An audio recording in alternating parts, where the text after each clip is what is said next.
In 1926, China's first animation short was born, Uproar in the Studio.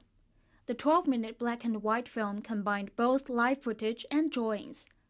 Although the film has now been lost, it inspired early Chinese animators to experiment with all kinds of techniques, from using paper cuts and ink wash painting to paper folding, clay figures, and puppets. The industry got a boost after the Shanghai Animation Film Studio was founded in the 1950s and peaked during the 1970s and 1980s. Shanghai's most famous animated films include The Monkey King, Uproar in Heaven, Prince Neja's Triumph Against the Dragon, and The Black Cat Sheriff.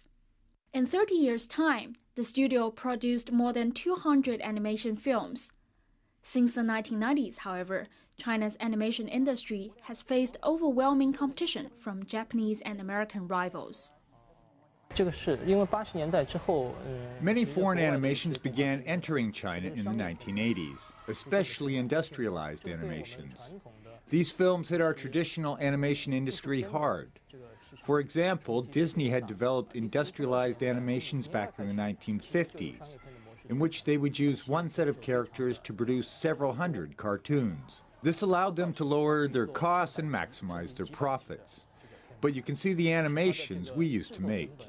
Each was about 10 or 20 minutes, and each had a very different style. They cost a lot to make, but stopped making money once they were shown. It was not until after the 1990s that our studio produced its first industrialized animation, The Lotus Lantern. Lotus Lantern's box office reached 25 million yuan within 3 months and was ranked the top movie of the year. The success of the movie inspired many studios to do similar work. Private companies began taking on commercial commissions from abroad, but in recent years, more and more animators began to come up with their own ideas. Phenomenal work like The Monkey King, Hero is Back, and Big Fish and Begonia have boosted confidence across the industry.